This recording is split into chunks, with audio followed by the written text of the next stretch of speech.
সাথে ট্রাম্পের লিঙ্ক আছে। হ্যাঁ, হাসিনা, প্রধানমন্ত্রী শেখ হাসিনা, সাবেক প্রধানমন্ত্রী শেখ হাসিনা, আপনাদের খুব মায়া লাগে। 16টা বছর কাদেরকে খাওয়াইলেন? আপনার বিদেশের সময় একটা পাখিও লড়ল না। কথা করা কথা করা কথা করা। আপনার ট্রাম্পের সাথে লিঙ্ক থাকতে পারে, এই দেশের আলেম উলামা মুসলমানদের আল্লাহর সাথে লিঙ্ক আছে। আল্লাহু আকবার বলেন, আল্লাহু আকবার বলেন। ইসকনকে লেলিয়ে দিয়ে সাকসেস হতে পারে নাই। 2 নম্বর লেলিয়ে দিয়েছে 7 পন্থী। 2018 সালে 1 ডিসেম্বর আমি মাঠে ছিলাম। আমি 2.5-3 ঘন্টা মাঠে ছিলাম। আমার চোখের সামনে কিভাবে তারা উলামায়ে কেরাম মাথা ফাটাইছে। মুসলমান মাওলানা ইলিয়াস রহমাতুল্লাহি আলাইহি তাবলীগের কাজ শুরু করেছিলেন সাধারণ মানুষকে আলেমমুখী করার জন্য, ঘরে ঘরে আলেম বানানোর জন্য।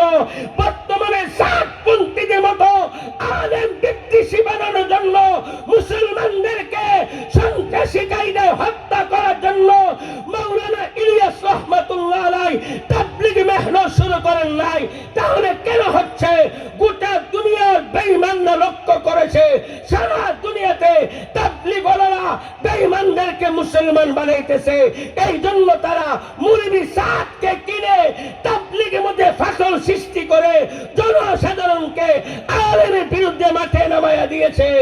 আরে গত মঙ্গলবারের আগে মঙ্গলবারে 4 জন শহীদকে, 4 জন সাথীকে শহীদ করে তারা প্রমাণিত করেছে, প্রমাণিত হয়েছে সাতপন্থীরা মুসলমানের কোন জামাত নয়, তাবলীগের কোন জামাত নয়। সাতপন্থীরা 1 নম্বর ইসরায়েলের গোয়েন্দা বিভাগ মুসাদের এজেন্ট, 2 নম্বর রর এজেন্ট, 3 নম্বর খুনির জামাত, 4 নম্বর সন্ত্রাসী জামাত, 5 নম্বর তারা হলো মিথ্যাবাদী জামাত। মুসলমান মসজিদে কি খুনির জামাতে কাজ চলতে পারে? আরো জোরে চলতে পারে? দিন জিন্দা होता है हर करबला के बाद। 2018 সালে এত 5000 আলেম উলামাকে আহত করা হলো, রক্তাক্ত করা হলো। তৎকালীন সরকার এটার বিচার করে নাই। যদি বিচার করত আজকে তারা সাহস পাইত না। তৎকালীন সরকার দুনো গ্রুপকে হাতে রাখছে। আমার ক্ষমতা দরকার, মরলে মরক 2-4 হাজার, আমার ক্ষমতা দরকার। কিন্তু তারা মনে করছিল বর্তমান সরকার এরকম করবে। আমার মনে হয় 4 জন শহীদের রক্ত আল্লাহর কাছে কবুল হয়েছে।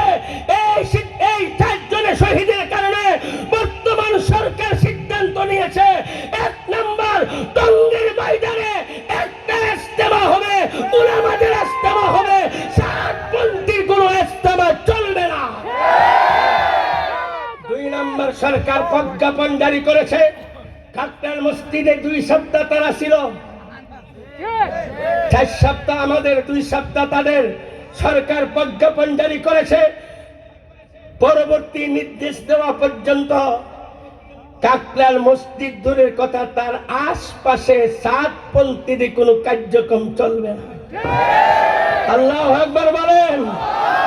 3 নম্বর দৈনিক ফেসবুকে আসছে, আমি বানিয়ে বলতেছি না, সারা দেশে শত শত তাদের সাথী আলেমদের কাছে এসে আলেমদের হাতে হাত রেখে তওবা করে উলামাদের সাথে ফিরে আসতেছে। 5 নম্বর সারা দেশে শত শত মসজিদ কমিটি নিজ দায়িত্বে তাদের কার্যক্রম বন্ধ ঘোষণা করছে। আল্লাহু আকবার। আপনাদের মারুকা এলাকায় এত উলামায়ে কেরামের এলাকা, আমার সদ্য বন্ধুবর খন্দকে সাহেবের এলাকা, এই এলাকা সাতপন্থী আছে কিনা আমি জানি না। আমি আজকে 2025 সনের প্রথম সময় আমি বলতে চাই, আগামীকাল থেকে অত্র এলাকায় কোন সন্ত্রাসী সাতপন্থীদের কার্যক্রম কোন মসজিদে চলতে পারে না। কারা কারা একমত? আল্লাহু আকবার বলে হাত তুলুন। সবাই একমত? আপনারা কাদের সাথে আছেন? বলেন আলেম উলামা যেখানে যেখানে আলেম ওলামা মসজিদে, আমরা আছি মসজিদে, আলেম ওলামা মসজিদে, আলেম ওলামা ওয়াজে, আলেম ওলামা ফজরে, আমরা আছি কম্বলে, আলেম ওলামা জাহাদে, অর্ধেক হাত উঠে না, আলেম ওলামা জাহাদে, জাহাদ জাহাদ জাহাদ চাই, কাফের কাফের, কাদিয়ানি কাফের। মুসলমান, শেষ কথা বলে আমার মূল কথা শুরু করতেছি। আল্লাহর নবী ভবিষ্যৎবাণী করেছেন কিয়ামতের আগে একটা যুদ্ধ হবে মুসলিম এবং কাফেরদের মাঝে। এই যুদ্ধের নাম নবী দিয়েছেন গজওয়ায়ে হিন্দ। হিন্দুস্তান থেকে যুদ্ধটা শুরু হবে। হিন্দুস্তান মানে ভারত, বাংলাদেশ, পাকিস্তান, এই পুরো এলাকাকে হিন্দুস্তান বলা হয়। এখান থেকে একটা যুদ্ধ শুরু হবে। আমার মনে হয় মোদি যেভাবে ভারতে মুসলমানকে হত্যা করছে, শত শত মসজিদকে ধ্বংস করে মন্দির নির্মাণ করছে, আমার মনে হয় গজওয়ায়ে হিন্দের সময় এসে গেছে। প্রস্তুত থাকেন যুবকরা, প্রস্তুত থাকো। মরতে তো হবে, মরতে তো হবে। কুকুরের মতো না মরে, শিয়ালের মতো না মরে, বাঘের মতো, সাহাবাদের মতো আল্লাহর রাস্তায় জিহাদ করে মরতে চাই। যদিও গজওয়ায়ে হিন্দের ডাক আসে, উলামায়ে কেরাম গজওয়ায়ে হিন্দে ডাক দেন, এই দেশকে রক্ষা করতে ডাক দেন, এই দেশের ইসলামকে রক্ষা করতে ডাক দেন। কারা কারা প্রস্তুত আছে মাঠে নেমে জিহাদ করার জন্য? আল্লাহু আকবার। আল্লাহ আমাদের আমল করা তৌফিক দান করুন। কষ্ট হইতেছে আপনাদের? ঘুম গেছে কেন? ঘুম আছে? সবাই আছেন তো? সবাই আছেন? কে কে থাকবেন না? উনি পরে এসে কথা বুঝে নেন। এবার সবাই ঠান্ডা। আসুন, লম্বা কথা বলতে গেলে ফজর নামাজ পড়তে হবে না? ফজর নামাজ না পড়লে জোর সাহায্য আছে, আল্লাহ আমারে করবো। মুসলমান, আমি আপনাদের মাঝে, যেহেতু আমার বয়ানি শেষ, বৎসর শেষ দিন চলে গেছে, আপনার আমার জীবনের একটা শেষ ইতিহাস আছে, এই সম্পর্কে আলোচনা করার জন্য আমি মহান আল্লাহর কালামে আবার দেখলাম পোস্টারে লেখা, আপনারা গণ কবরস্থান বানাইতে চান। সব দিকে লক্ষ্য করে আমি আপনাদের মাঝে আল্লাহর মহান কালামের 3 নম্বর সূরা তো আলে ইমরানের 185 নম্বর আয়াত তেলাওয়াত করেছি। আমি দোয়া চাই, আপনারা উলামায়ে কেরাম যদি দোয়া করেন, আমি তেলাওয়াতকৃত আয়াতে সংক্ষিপ্ত আকারে কিছু আলোচনা করতে চাই। আল্লাহ যেন আমাকে আমলে নিয়ত বলার, আপনাদের সকলকে আমলে নিয়ত শোনার তৌফিক দান করে। সম্মানিত হাজিরিন, দুনিয়ার জমিনে আমি আপনি একদিন কেউ ছিলাম না, ঘুমাই গেছে।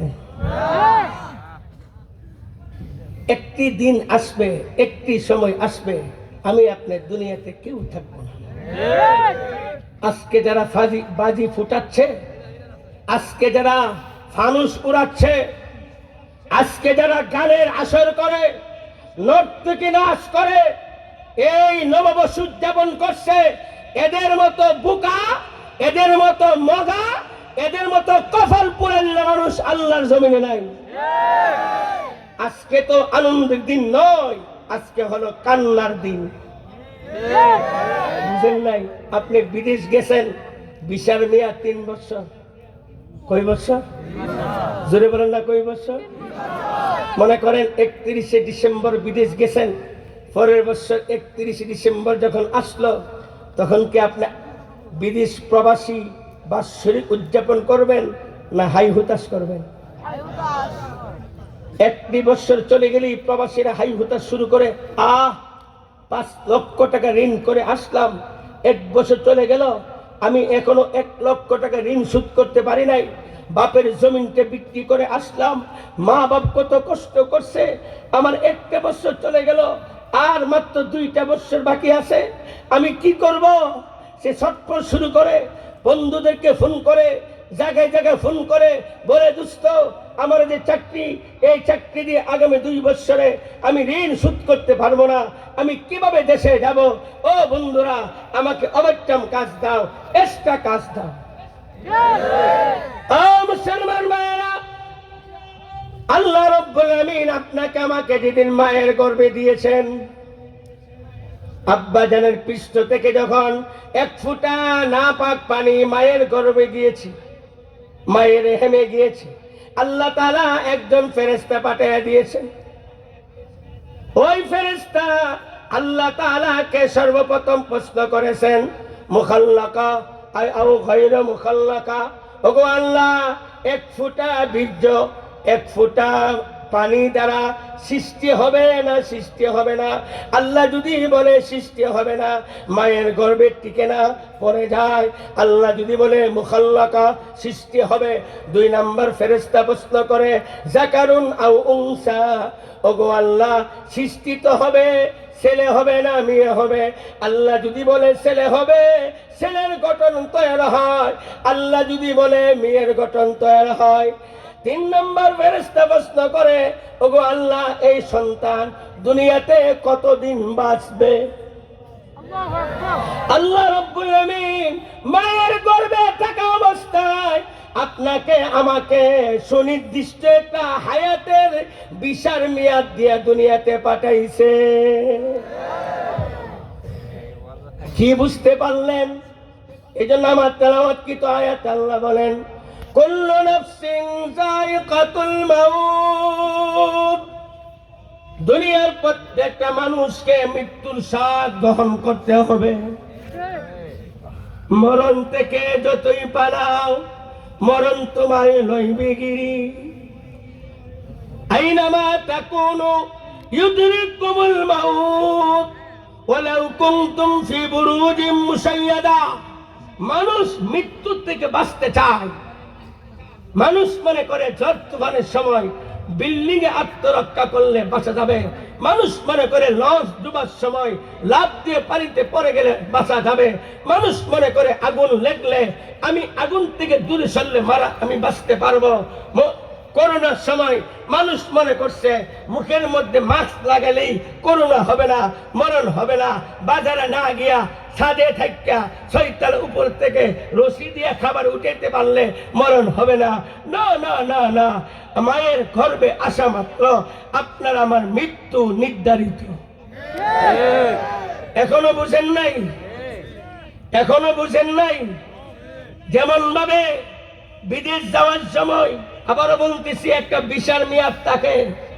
আপনাকে আমাকে মালিক মায়ের গর্ভে থাকা অবস্থায় একটা সুনির্দিষ্ট হায়াতের মেয়াদ দিয়ে দুনিয়াতে পাঠাইছেন। এখন আমি মনে মনে কল্পনা করতে পারি, আমি যদি বিদেশ চলে যাই, মালাকুল মউত আমাকে দেখতে পাবে না। আমি যদি 10 তলা বিল্ডিং এ থাকি, মালাকুল মউত আমাকে দেখতে পারে না, দেখতে পারবে না। আমি যদি মজবুত পাশের ভিতরে ঢুকে যাই, আমার মালাকুল মউত পাবে না। এটাও আল্লাহ উত্তর দিয়েছেন, আইনামা তাকুনু ইউদরিকুমুল মাউত ওয়ালাউ কুনতুম ফি বুরুজিম মুশাইয়াদা। আল্লাহ বলে, তুমি যেখানে থাকো মৃত্যু তোমাকে সেখানেই ধরবে। যদি তুমি আবদ্ধ পাশের ভিতরে থাকো, হায়াত শেষ হয়ে গেলে মৃত্যু তোমাকে সেখানেই ধরবে। রাখেন, ঠিক পরে করে আগে বুঝেন। আমার 1 নম্বর সবক, উত্তর দিবেন আমাদের মরতে হবে কিনা। কার কার বিশ্বাস? আল্লাহু আকবার বলেন। 2 নম্বর, আমাদের মৃত্যু চূড়ান্ত হয়েছে না হবে? সবাই বলে না? মৃত্যু চূড়ান্ত, মৃত্যুর তারিখ চূড়ান্ত হয়েছে না হবে? কার কার বিশ্বাস? মাশাআল্লাহ। এবার প্রশ্ন করি, মৃত্যুটা কখন হবে? রাখেন না, রাখেন না, বলেন না, মৃত্যুটা কখন হবে? আল্লাহ জানে কখন হবে। এখন হতে পারে, হতে পারে, সাউন্ড হতে পারে। উলামা কেরাম বলতেছে আপনাদের সাউন্ড নাই। মুসলমান, এটাই সমস্যা। মৃত্যু হবে সবাই বিশ্বাস করে, কিন্তু মৃত্যুর জন্য আমরা কিছু সাইড বেছে নিছি, এগুলি হইলে মৃত্যুর আশা করা যায়, কিন্তু মরণ হবে এই মুহূর্তে না। যেমন সুস্থ থাকলে একবারও কেউ দোয়া চাই না হুজুরের কাছে, হুজুর দোয়া করেন আল্লাহ যেন হায়াত বাড়ায়। ইমাম সাহেব এখানে যারা আছেন, আশা করি আপনারা সাক্ষী দিবেন, আমি 10 বছর ইমামতি করছি, এখন তো জুমার নামাজ পড়ে তো কষ্ট হয়। আমার 10 বছর ইমামতির বয়সে একজন মুসল্লি পাইলাম না আমার কাছে দোয়া চাইছে এইভাবে, হুজুর আমার আব্বা খুব সুস্থ, একটু দোয়া করেন আল্লাহ যেন হায়াত বাড়াইয়া দেয়। এমন দোয়া আমার কাছে কেউ চাইনি। হুজুর আমার আম্মা খুব সুস্থ, দোয়া করেন আল্লাহ যেন হায়াত বাড়াইয়া দেয়। হুজুর আমার ভাই খুব সুস্থ, হুজুর আমার বিবি খুব সুস্থ, হুজুর আমার ছেলে খুব সুস্থ, দোয়া করেন আল্লাহ যেন হায়াত বাড়াইয়া দেয়। তার মানে হলো সুস্থ অবস্থায় মৃত্যু হবে, এটা মুসলমানের মাথায় নাই। এই কথা বল না। কিন্তু আমি না, প্রত্যেক ইমাম সাহেব শত শত দোয়া দরখাস্ত পাইছে, স্বাভাবিক শুনে না অস্বাভাবিক, ফোনের মাধ্যমে অথবা মসজিদে এসে মাদ্রাসায় এসে, হুজুর হুজুর আর কি হয়েছে, হুজুর আব্বার অবস্থা খারাপ, আব্বা মরে গেলে আমি কেমনে সংসার চালাবো, হুজুর একটু দোয়া করেন না, হুজুর একটা খতম পড়েন না, হুজুর একটা কোরআন খতম পড়েন না, হুজুর আমার বাচ্চার অবস্থা খারাপ, একটা মাত্র বলা গাইরে হইছে, হুজুর এই কথা বলেন না। যুবক ভাইয়েরা আমার, হে মুরব্বী বাবারা, অসুস্থতা বালা মুসিবতের সাথে মৃত্যুর কোনো সম্পর্ক নাই। মৃত্যুর সম্পর্ক হলো হায়াতের সাথে। হায়াত যদি থাকে করোনা হলেও বাঁচবেন, হায়াত যদি থাকে আগুনে পুড়লেও বাঁচবেন, হায়াত যদি থাকে পুলিশে গুলি করলেও বাঁচবেন, হায়াত যদি থাকে ক্যান্সার হলেও বাঁচবেন, হায়াত যদি থাকে আগুনে নিক্ষেপ করলেও বাঁচবেন, হায়াত যদি না থাকে সুস্থ অবস্থায় এসি রুমে থাকলেও আপনাকে মরতে হবে। এই জন্য আল্লাহ রাব্বুল আলামিন বলেন, আইনামা তাকুনু ইউদরিকুমুল মাউত। বান্দা তুমি যেখানে থাকো মৃত্যু তোমাকে সেখানে। মুসলমান, আমি তো বলি ফাঁসির কারো বিরুদ্ধে ফাঁসির রায় দিলে সেও কাঁদে, তার পরিবারও কাঁদে। কেন কাঁদে জানেননি? মরণ হবে এই জন্য কাঁদে না, কাঁদে হলো ফাঁসির রায় হওয়ার কারণে অনেকদিন বাঁচত, মরণটা আগে হবে।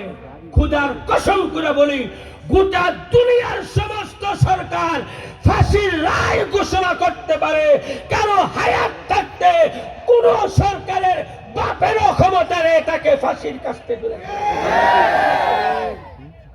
যার 1 নম্বর দলিল কথাটা অন্য মানতে নেবেন না, আল্লামা দেলান হোসেন সাইদি। এই মানবতার নামে যত মামলা হয়েছে, আমার জানা মতে সর্বপ্রথম ফাঁসির রায় হয়েছে কার? সাইদি সাহেবের রায় হয়েছে। উনি কি ফাঁসির কাস্তে ঝুলছে না হাসপাতালে মৃত্যুবরণ করছে? হাসপাতালে কি মারা গেছে না মারছে এটা আল্লাহ জানে। তাহলে ওনার ফাঁসির রায় হওয়ার পরে ফাঁসি হইল না কেন? কি আছে? আর জোরে কি আছে? মুসলমান, এটাই সাহাবায়ে কেরামের বিশ্বাস ছিল।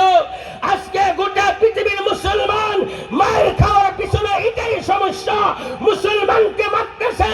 গোটা দুনিয়ার ইসলামী রাষ্ট্রগুলি চুপ করে বসে আছে।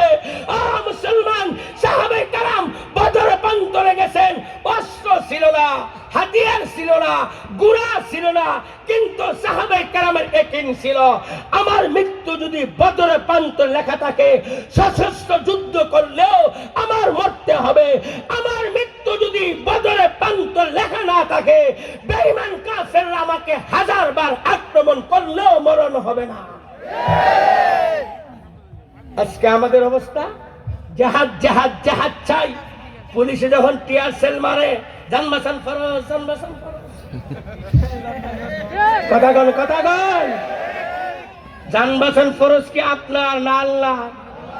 জান কি আপনি বাঁচাইবেন না আল্লাহ বাঁচাইবে? এই জুলাই আগস্টে আন্দোলনে ছাত্ররা দেখাই দিছে, লাশ পড়তেছে।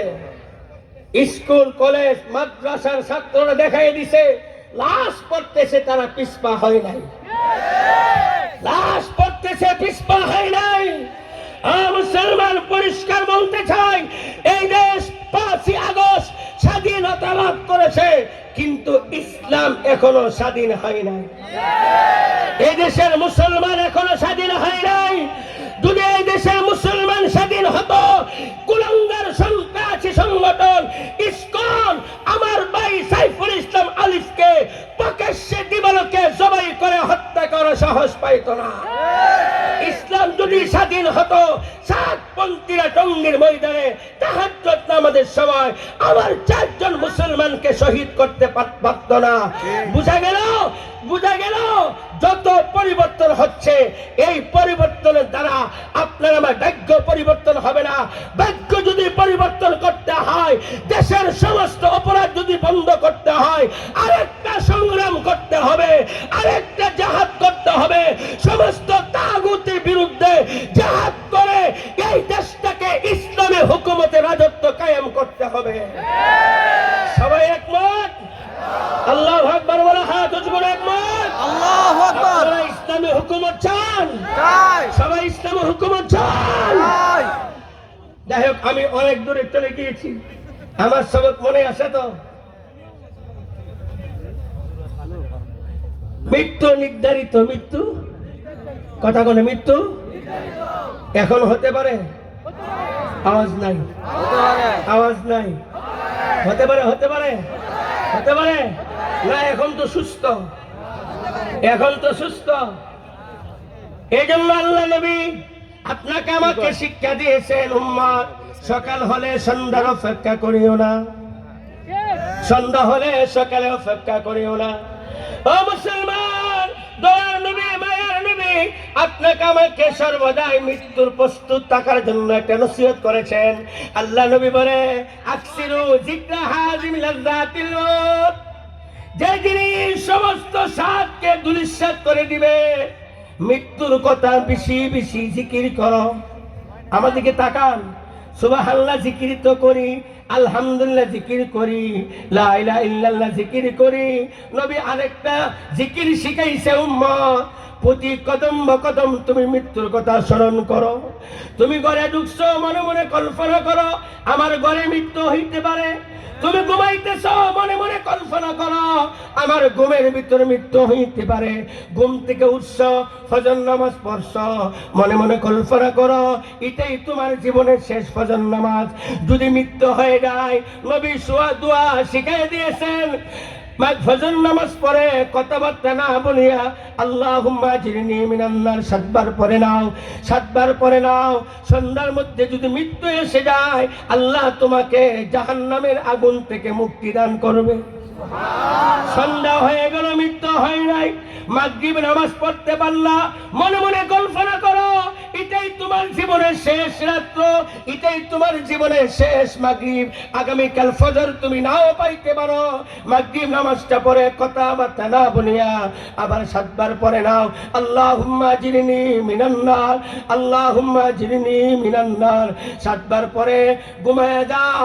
রাতের বেলা যদি ঘুমন্ত অবস্থায় মৃত্যু হয়, আল্লাহ তোমাকে জাহান্নামের আগুন থেকে মুক্তি দান করবে। আল্লাহু আকবার বলেন। এই জন্য 1 নম্বর সবক, আমার আপনার মৃত্যু নির্ধারিত, সবার বিশ্বাস আছে তো? 2 নম্বর, মৃত্যুর জন্য সর্বদাই প্রস্তুত থাকবো ইনশাআল্লাহ বলেন। সকালে মৃত্যু হইতে পারে, আমি রাস্তা দিয়ে হাঁটতেছি, এখনো মৃত্যু হইতে পারে। বাসে উঠছি, এখনো মৃত্যু হইতে পারে। দোকানে গেছি, এখনো মৃত্যু হইতে পারে। মৃত্যুর কথা যার চিন্তা থাকবে, হাজার মহিলা তাকে প্রেমের প্রস্তাব দিলেও সে প্রেমে সাড়া দিবে না। মৃত্যুর কথা যার অন্তরে থাকবে, সে কোনোদিন নববর্ষ উদযাপন করার জন্য, বিজয় দিবস উদযাপন করার জন্য নিজের প্রেমিকাকে নিয়ে কক্সবাজার আর জাফলং কুয়াকাটা ঘুরতে যাবে না। সে তার অন্তর মরার কথা চিন্তা করে, আমি যে প্রেমিকা নিয়ে অবৈধ কাজ করতেছি, এখন যদি মৃত্যু হয়, এখন যদি মৃত্যু হয় আমি টিভি দেখতেছি, এখন যদি মৃত্যু হয় আমি গুনার কাজ করতেছি, এখন যদি মৃত্যু হয় আমার অবস্থা কি হবে? শয়তানে ধোঁকা দিবে, করে ফেল, তওবা করে নিস, সবার তওবা করে নিস, কিন্তু কার কখন মৃত্যু হবে গ্যারান্টি নাই। হায়াত শেষ, সাথে সাথে আমি আপনি তৈয়ার থাকি আর না থাকি মরণ হয়ে যাবে। সবার বিশ্বাস আছে? আমি আয়াত শেষ দিয়ে করতে গেলে লম্বা সময় দরকার। আয়াতে 5টা পয়েন্ট আছে, এর মধ্যে একটা পয়েন্ট বললাম মৃত্যু নির্ধারিত। মৃত্যুর পরে 2 নাম্বার ঠিকানা কোথায়? আরো আস্তে কন, আরো আস্তে কন। এই কবর হলো আল কবর রওজাতুম মিন রিয়াজিল জান্নাহ আও হুফরাতুম মিন হুফারিন নার। রাসূল বলে কবর হবে কারোর জন্য জান্নাতের বাগান, কারোর জন্য হবে জাহান্নামের আগুনের টুকরা। ও মুসলমান, আজকে মৃত্যু নিয়ে কোনো চিন্তা নাই, কবর নিয়ে চিন্তা নাই। কবর দৈনিক চিৎকার করতেছে, ইবনা আদম আনা বাইতুন নার, হে বনি আদম আমি আগুনের ঘর, আনা বাইতুল হাইয়া আমি সাপের ঘর, আনা বাইতুল আকরাব আমি বিচ্ছুর ঘর, আনা বাইতুল নার আমি আগুনের ঘর, আনা বাইতুল ওয়াহশা আমি ভয়ের ঘর, আনা বাইতুল জুলামা আমি অন্ধকারের ঘর, আনা বাইতুল ওয়াহদা আমি নির্জনতার ঘর। কবর দৈনিক চিৎকার করতেছে, ও যুবক ফজর নামাজ পড়ো নাই, নিজের হাতে 99টা সাপ কবরে ঢুকাইয়া দিয়েছো। এক ওয়াক্ত নামাজ পড়ো নাই, তোমার কবরে তুমি নিজের হাতে জাহান্নামের আগুনে বিছানা বিছাইয়া দিয়েছো, শত শত বিচ্ছু বিছাইয়া দিয়েছো। ইন্তজার করতেছে, ফজর পড়ো নাই মামলা, জোহর পড়ো নাই মামলা, আসর পড়ো নাই মামলা, মাগরিব পড়ো নাই মামলা, এশার পড়ো নাই মামলা, একবার মিথ্যা কথা বলছো মামলা, একবার বেগান নারীকে দেখছো মামলা, একবার সুদ খাইছে মামলা, একবার সুদ দিয়েছে মামলা, একবার টিভি দেখছে মামলা, একবার গীবত করছে মামলা। 2 কাজের ফেরেশতা সব লিখতেছে। কবর হলো প্রথম পরকালের ঘর, পরকালের প্রথম ঘাঁটি, পরকালের প্রথম ঘাঁটি। এই ঘাঁটিতে যার মুক্তি হয়ে যাবে, পরবর্তী ঘাঁটিগুলি আল্লাহ সহজ করে দিবেন। বিশেষ করে যারা বেনামাজি হবে, কবরে 3টা শাস্তি হবে। কবরে যেতে হবে, কথা কোন, কবরে যেতে হবে। মুসলমান ভাইয়েরা, অন্ধকার কবরে আমি আমার আপনার সাথে কেউ যাবে না, আপনাকে আমাকে কবরে যেতে হবে। কবরে মাটির বাড়ি, মাটির ঘর, মাটি হবে বিছানা, উপরে মাটি নিচে মাটি। বেনামাজির কবরে 1 নয় 2 নয় 99টা সাপ দেওয়া হবে। আপনারা প্রশ্ন করতে পারেন, হুজুর কত পুরান কবর খুঁজলাম, কোন সাপ বিচ্ছু পাইলাম না। আল্লাহ তাআলা কবর আযাবকে উদ্দেশ্যে রাখছেন। যেমন এখানে জিন আছে, আমরা কেউ দেখি না, এখানে হাজার হাজার ফেরেশতা আছে, আমরা কেউ দেখি না, আল্লাহ তাদেরকে উদ্দেশ্যে রাখছেন। ঠিক কবর মানে 2 হাত মাটির নিচের কবর না, কবর একটা জগৎ, কবর আযাবকে মালিক উদ্দেশ্যে রাখছেন। কবরের কথা বিশ্বাস হয়? কবরের কথা বিশ্বাস হয়? কবরে কি নিয়ে যাবেন? কবর তো অন্ধকার ঘর, আগুনের ঘর, সাপ বিচ্ছুর ঘর। মুসলমান ভাইয়েরা, আমি অত্যন্ত খুশি হলাম এই অন্ধকার কবরস্থান খোদার জন্য, এলাকায় ঘন কবরস্থান করার জন্য উলামায়ে কেরাম, এলাকার মুরব্বিয়ানে আযম, যুবক ভাইয়েরা উদ্যোগ নিয়েছে একটা কবর খনন করার জন্য, কবরস্থান বানানোর জন্য। কবরস্থান বানানো কত বড় নেকি, এটা পরে শুনেন। আল্লাহ নবী বলে, যে ব্যক্তি কোন মুসলমানের জন্য একটা কবর খনন করে দিবে, আল্লাহ তাআলা তার জন্য জান্নাতে সোনা রূপা হীরা জওহর দিয়ে একটা ঘর বানায়া দিবে। তাহলে একটা কবর খনন করে দিলে যদি তার জন্য আল্লাহ স্বর্ণ রূপা হীরা জওহর দিয়ে একটা ঘর বানিয়ে দিতে পারে, আর যে ব্যক্তি কবরে জায়গা দিবে তার অবস্থা কি হবে? আল্লাহু আকবার বলেন না, আল্লাহু আকবার বলেন না। আপনার এই জায়গার মধ্যে কিয়ামত পর্যন্ত 100 নয় হাজার হাজার মানুষের কবর হবে। এক কবরের মধ্যে 20 বছর 30 বছর পরে আরেক কবর হবে। কিয়ামত পর্যন্ত আপনার জায়গার মধ্যে হাজার হাজার লক্ষ লক্ষ কবর হবে। ও মুসলমান, বিশেষ করে যাদের মা নাই, যাদের বাবা নাই, মাকে কবরে রেখে আসছি, বাবাকে কবরে রেখে আসছি, আমি তো বলি মা বাবার মতো আপন কেউ নাই। আমি 32 বছর বাবা হারা, আমি 4 বছর মা হারা। আমি বুঝি বাবা কি নিয়ামত, আমি বুঝি মা কি নিয়ামত। ও যুবক, এলাকায় একটা কবরস্থান থাকলে, তোমার আব্বাকে মৃত্যুবরণ করলে এখানে দাফন করতে পারলে সবসময় জিয়ারত করতে পারবা। ও মুরব্বী বাবারা, আপনার মৃত্যুটা এখানে, আপনার কবরটা এখানে হলে, আপনার কবরটা এখানে হলে আপনার সন্তানরা বারবার জিয়ারত করতে পারবে। এই জন্য আব্বা আম্মার কথা স্মরণ করে যারা কবরে শুয়ে আছে, যাদের আব্বা আম্মা নাই, তারা এতিমের মতো তাকে আছে, এতিমের মতো তাকে আছে।